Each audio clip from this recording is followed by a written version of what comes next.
அனைவருக்கும் வணக்கம். தமிழ் இலக்கணம் 85 கொஸ்டின் கேட்குறாங்களா? இலக்கியத்துலேருந்து 15, இதில் ஒரு 85 கொஸ்டின் கேட்குறாங்க. அந்த 85 கொஸ்டின் இப்போ வரைய எந்த ஏரியாவில் அதிகமாக கேட்டிருக்காங்க அப்படின்றத பார்ப்போம். ஃபஸ்ட்டு இந்த மரபு தமிழ்னு ஒன்று இருக்குது. இதில் 11 கொஸ்டின், கலைச்சொல்லையும் 11 கொஸ்டின்.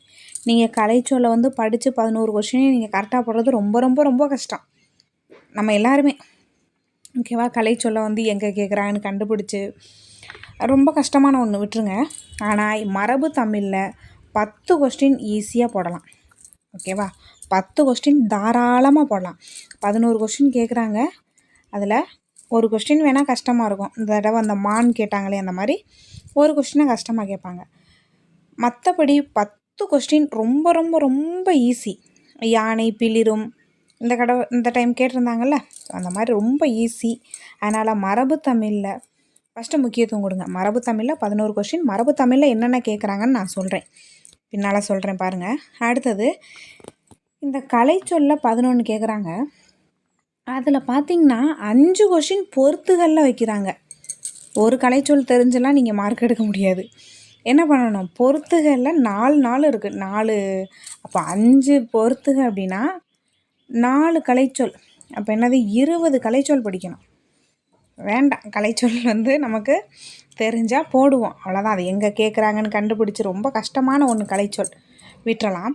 அடுத்து ரொம்ப நீங்கள் முக்கியத்துவம் கொடுக்க வேண்டியது இந்த பிழை அறிக அப்படின்னு ஒரு கொஸ்டின் கேட்குறாங்க. இது பார்த்திங்கன்னா சிலபஸ்லேயே நிறைய இடத்துல இருக்குது. சந்தி பிழை, எழுத்து பிழை, ஒற்று பிழை, இதில் இருந்து தான் கேட்குறாங்க. ஆனால் கொஸ்டின் எப்படி வைக்கிறாங்கன்னா, பிழையற்ற சொல்லை காண்க. ஒரு 4 ஆப்ஷன்ஸில் ஒரு இதில் பிழை இருக்குது. ஓகேவா? அதுக்கப்புறம் சந்தி பிழை காண்க, எழுத்து பிழை காண்க, ஒற்று பிழை காண்க அப்படின்னு பிழையிலேயே 7 கொஸ்டின் கேட்குறாங்க. ஓகே, இது இன்னும் அதிகமாகலாம், குறையிறதுக்கான வாய்ப்பு கம்மி, குறையாது, அதிகம்னா ஆகும். ஏன்னா சிலபஸில் 3 இடத்துல இருக்குது. பிழை அறிகைனே தனியாக இருக்குது, சந்தி பிழை இருக்குது, எழுத்து பிழை இருக்குது, ஒற்று பிழை இருக்குது. ஓகே, 7 கொஸ்டின் கேட்குறாங்க. அப்போது அதுக்கு நீங்கள் எதுக்கெல்லாம் முக்கியத்துவம் கொடுக்கணும்னு பாருங்கள். ஃபஸ்ட்டு மரபு தமிழில் என்னென்ன படிக்கணும்னு நான் அடுத்து சொல்கிறேன், அதையும் நோட் பண்ணிக்கோங்க. அடுத்து கலைச்சொல் புக்கில் பொது தமிழில் இருக்கிறத படிங்க, பார்த்துக்கலாம். கலைச்சொல்லுக்கு இந்த படிங்க அதை படிங்கன்னு சொல்ல முடியாது. அதுலேயும் பொறுத்துகளில் 5 கொஸ்டின் போகுது. ஓகே, அடுத்தது பிழை, இதெல்லாம் நீங்கள் ஈஸியாக படிச்சிடலாம். ஓகேவா? 7 கொஸ்டின் கேட்குறாங்க, இப்போ கட்டாயம் படிக்கணும். அடுத்தது இந்த பொருள், இது பார்த்திங்கன்னா 7 கொஸ்டின் இதில் கேட்குறாங்க. இதை எப்படி கேட்குறாங்க அப்படின்றதையும் நான் சொல்கிறேன். ஃபஸ்ட்டு சொல் பொருள் அடிப்படையில் ஒரு கொஸ்டின் கேட்குறாங்க. ஓகேவா? ஒரு கொஸ்டினில் 2, 3 கொஸ்டின் வரையும் கேட்குறாங்க. இதில் மொத்தம் 7 கொஸ்டின் கேட்குறாங்க. ஓகே, அடுத்தது பொருந்தாத சொல்னு சொல்லிவிட்டு அதுலேயும் சொல் பொருள் தான் வைக்கிறாங்க. பொருந்தாத சொல்னு சொல்கிறாங்க. ஆப்ஷன்ஸில் என்ன வைக்கிறாங்க? ஒரே பொருள் தரக்கூடியதை வைக்கிறாங்க. ஓகேவா? ஒன்று தவறாக வைக்கிறாங்க. அதான் பொருந்தாதது, அதன் அடிப்படையில். அதுக்கப்புறம் திருக்குறளை கொடுத்து பொருள் கேட்குறாங்க. ஒரு சீருக்கு கீழே கோடு போட்டு இதோட பொருள் என்ன அப்படின்ற மாதிரி ஒரு கொஸ்டின் கேட்குறாங்க. ஓகேவா? அப்போது இந்த சொல் பொருளில் மொத்தம் 7 கொஸ்டின் கேட்குறாங்க. ரொம்ப ரொம்ப முக்கியம். அடுத்து நீங்கள் முக்கியத்துவம் கொடுக்க வேண்டியது இணை எழுத்து, சுட்டெழுத்து, வினா எழுத்து. இதில் 5 கொஸ்டின் கேட்குறாங்க. இணை எழுத்து இது ரொம்ப ஈஸி, ரொம்ப ரொம்ப ஈஸி. 5 கொஸ்டின் கேட்குறாங்க. இப்போ லாஸ்ட் நடந்த எக்ஸாமில் சுற்றெழுத்தில் மட்டும் 3 கொஸ்டின் கேட்டாங்க. வினாவில் 1, இணை எழுத்தில் 1. இதுக்கு முன்னாடி இந்த 2025 ஆகஸ்ட்டில் பார்த்திங்கன்னா இணை எழுத்தில் 3 கொஸ்டின் கேட்டிருந்தாங்க. இது 3லேயுமே மூணுலேருந்து கொஸ்டின் கேட்குறாங்க. பட் ஒரு சில எக்ஸாமில் இணை எழுத்தில் 2, 3 கேட்குறாங்க, சுற்றெழுத்தில் 2 கேட்குறாங்க. அந்த மாதிரி திரும்ப திரும்ப இதுக்குள்ளேருந்து மொத்தம் ஆனால் 5 கொஸ்டின் கேட்குறாங்க. ஓகேவா? ஓகே, அடுத்தது சிலபஸ் படி பார்க்கலாம். பிரித்தெழுதுக, சேர்த்தெழுதுக, 2யும் சேர்த்து ஒரு 3 கொஸ்டின் கட்டாயமாக வருது. இது 4 கொஸ்டின் அப்படின்ற லெவலில் இருந்துச்சு, இப்போ கொஞ்சம் கொஞ்சமாக குறையுது. பிரித்தெழுதுகளில் 1, சேர்த்தெழுதுகளில் 2, இல்லைனா பிரித்தெழுதுகளில் 2, சேர்த்தெழுதுகளில் 1 அப்படின்ற மாதிரி கேட்குறாங்க. அடுத்தது நான் சொன்னது சந்திப்பிழை, எழுத்துப்பிழை, ஒற்றுப்பிழை, அதான் பிழை அறிகளில் 7 கொஸ்டின் வருது. அடுத்து இணை எழுத்து, சுற்றெழுத்து, வினா எழுத்து 5 கொஸ்டின், ரொம்ப ஈஸியான ஏரியா. அடுத்தது இது சொல்ல மறந்துட்டேன். அடுத்து நீங்கள் முக்கியத்துவம் கொடுக்க வேண்டியது இதுக்கு தான், எதிர்ச்சொல். சிலபஸ்லேயே எதிர்ச்சொல் 3 இடத்துல இருக்குது. அதில் 3 கொஸ்டின் கட்டாயமாக கேட்குறாங்க. ஆனால் அது மோஸ்ட்லி பொறுத்துகளில் 1 கொஸ்டின் போகுது. பொறுத்துகளுக்கு ஒரே ஒரு எதிர்ச்சொல் கொஸ்டின் போயிடுது. அதே மாதிரி சொல் பொருள் நான் சொன்னேன்னா 7 கொஸ்டின், அதில் ஒரு கொஸ்டின் பொறுத்துகளுக்கு போகுது. ஓகே, அடுத்தது இதான் பொருள். சொல் பொருளில் ஒரு கொஸ்டின் பொறுத்துகளுக்கு போகுது, எதிர்ச்சொல்லில் ஒரு கொஸ்டின் பொறுத்துகளுக்கு போகுது. உரிய பொருளை கண்டறிதல், பொருந்தாத சொல், சொல் பொருள், இது எல்லாமே மீனிங் அடிப்படையில் தான், பொருள் அடிப்படையில் தான். இதில் மொத்தம் 7 கொஸ்டின் கேட்குறாங்க. அதில் 1 மட்டும் சொல் பொருளுக்கு பொறுத்துக்கு போகுது. அடுத்து கலைச்சொல், நான் ஆல்ரெடி சொன்ன மாதிரி தான். அடுத்து பிறமொழி சொல் 3 கொஸ்டின் கேட்குறாங்க. ஓகேவா, இது நமக்கு மோஸ்ட்லி இந்த பிறமொழி சொல் புக்கில் இருந்து தான் கேட்குறாங்க. ஓகே, நம்ம பொது தமிழ் புக்கில் இருந்து. அடுத்தது இது பாருங்கள், இது கொஞ்சம் சிலபஸ் பக்கத்தில் வச்சுருந்திங்கன்னா நல்லாயிருக்கும். பெயரச்சம், இதில் 2 கொஸ்டின், எல்லா எக்ஸாம்லேயுமே 2 கொஸ்டின் கேட்குறாங்க.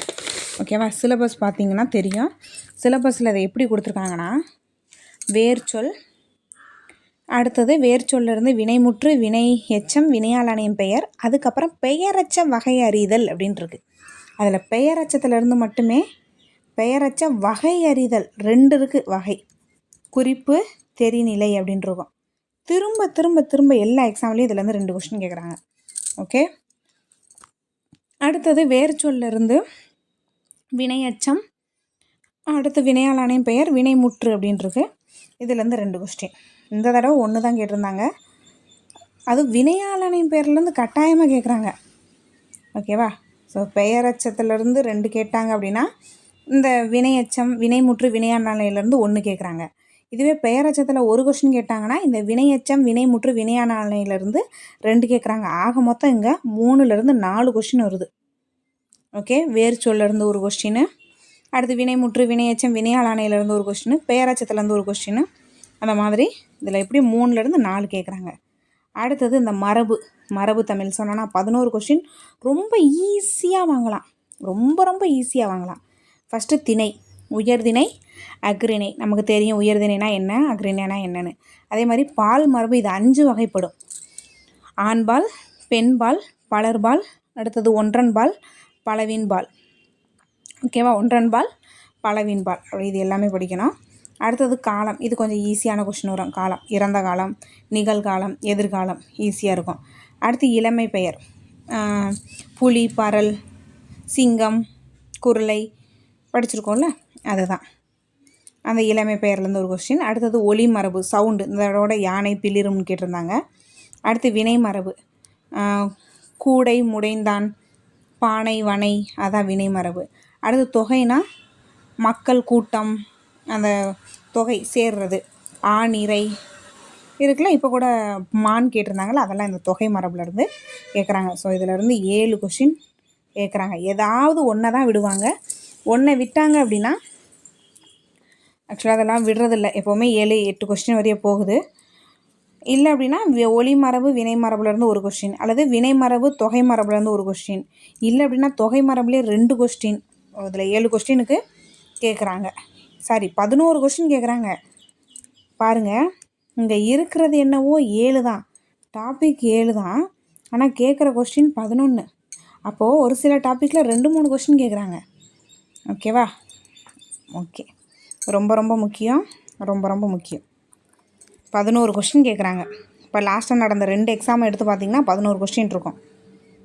அடுத்தது ஒரு பத்தி, கொடுக்கப்பட்டுள்ள பத்தியை ரீட் பண்ணி உட்காந்து ஒரு 5 மார்க் போட போகிறோம், 5 கொஸ்டின். இதெல்லாம் ஒரு வேலையே இல்லை, அதை ரீட் பண்ண போகிறோம், அதுலேயே ஆன்சர் இருக்க போது கீழே போட போகிறோம், ஆன்சரை தேடி போட போகிறோம். அடுத்தது ஒரு கொஸ்டின் எங்கன்னு பார்ப்போம். 1 கொஸ்டின் 2 கொஸ்டின். குறில் நெடில், இந்த தடவை மா கேட்டிருந்தாங்க. ஓகேவா, அந்த குறில் நெடில் அது இப்போ எல்லாமே பொருள் அடிப்படையில் தான். அடுத்து மயங்கொலி எழுத்தில் இந்த தடவை நான் கேட்டிருந்தாங்க.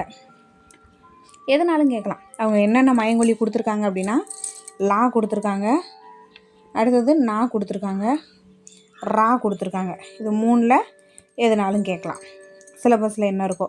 அடுத்து ஓரெழுத்து ஒரு மொழியில் 2 கொஸ்டின். அதில் ஒரு கொஸ்டின் உறுதியாக பொறுத்துகளில் போகுது. ஓரெழுத்து ஒரு மொழியில் 2 கொஸ்டின் கேட்குறாங்கன்னா, ஒரு கொஸ்டின் சிம்பிளாக இருக்கும், ஒரு கொஸ்டின் பொறுத்துகளில் போயிடும். அடுத்தது ஒரு பொருள் தரும் பல சொல், இதெல்லாம் எப்போவுமே ஒரு கொஸ்டின் தான், அதிகமாக கேட்குறதில்ல. அது மாதிரி அகர வரிசை எப்போவும் 2-3 கேட்டுட்ருந்தாங்க. இப்போ இதில் இப்போ 2025 அடுத்தடுத்த எக்ஸாமில் 1 தான் கேட்குறாங்க. அடுத்து ஒரு பொருள் பன்மொழி ஓங்கி உயர்ந்து அந்த மாதிரி அது ஒரு கொஷின் தான். அடுத்து இரு பொருள் குறிக்கும் சொற்கள், இது கட்டாயமாக பொறுத்துகளுக்கு தான் போகுது. இரு பொருள் குறிக்கும் சொல் இப்போ ஒரு கொஷின் தான் கேட்குறாங்க, பட் அது பொறுத்துகளில் போயிடுது. அடுத்து பேச்சு வழக்கு எழுத்து வழக்கு 2 கொஷின் கேட்குறாங்க. ஓகேவா? ஆத்து நீர் பேச்சு வழக்கு எழுத்து வழக்கில் 2 கொஷின் போகுது. இது இனி போகிற காலத்தில் 3 கொஷின் போனாலும் ஆச்சரியப்படுறதுக்கு இல்லை. அதில் எப்படி கேட்குறாங்கன்னா திருந்திய சொல்ன்ற ஒரு வார்த்தையை பயன்படுத்துகிறாங்க. எழுத்து வழக்குன்றதுக்கு திருந்திய சொல் அப்படின்னு கொடுக்குறாங்க. அடுத்து ஒரு சொல்லிற்கு இணையான வேறு சொல் ஒரு கொஷின் கேட்குறாங்க, பட் அந்த ஒரு கொஷினுமே கஷ்டமான கொஷினாக கேட்குறாங்க, கடினம். ஓகேவா? ஒரு சொல்லிற்கு இணையான வேறு சொல். இப்போ கூட காகம் கேட்டிருந்தாங்க, அதெல்லாம் யாருக்குமே தெரியாத ஒன்று தான். ஓகே, அந்த மாதிரி ஒரு கொஷின் இதில் கஷ்டமாக தான் வருது. அடுத்து இணைப்பு சொல் கோடிட்ட இடத்தில் அந்த டேஷ் போட்டு மற்றும் அல்ல ஆதலால் அந்த மாதிரி அது ஒரு கொஷின் தான் வருது. இதுக்கு முன்னாடி 2024 2 3ன்னு கேட்டாங்க, இப்போ 1 தான் கேட்குறாங்க. ரொம்ப நல்லது. இப்போ இது 2 கூட கேட்கலாம், ஆனால் இப்போ 1 தான் கேட்டுட்ருக்காங்க. அடுத்து மருவு இதில் 2 கொஷின். ஓகே, இப்போ லாஸ்ட்டாக நடந்ததில் 1 தான் வந்துச்சு. அடுத்தது சொற்களை ஒழுங்குபடுத்தி சொற்றொடர், இது மோஸ்ட்லி திருக்குறளில் வருது, அதனால் ஈஸியாக போட்டுருவோம். அடுத்து தொடர் வகை இந்த தடவை வேற்றுமையில் கேட்டாங்க. வேற்றுமை 8 வகை இருக்கா, அதில் கேட்டாங்க. தொடர் வகையில் வேற்றுமையிலையும் கேட்கலாம், வாக்கியத்துலேயும் கேட்கலாம். தனி வாக்கியம் தொடர் வாக்கியம் எதுலேனாலும் கேட்கலாம், ஆனால் இந்த தடவை வேற்றுமையில் வந்துச்சு. அடுத்து செய்வினை செயற்பாட்டு வினை தன்வினை பிறவினை இதில் 3 கொஷின் கேட்பாங்க எப்பயும். இந்த தடவை 2 கொஷின் தான். ஓகேவா? அடுத்து ஒருமை பன்மை ரொம்ப ஈஸி.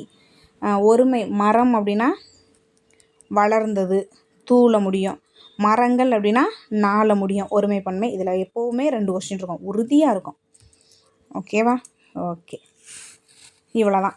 அப்போ நம்ம எதுக்கு முக்கியத்துவம் கொடுக்கணும் அப்படின்றதையும் பார்த்துக்கோங்க.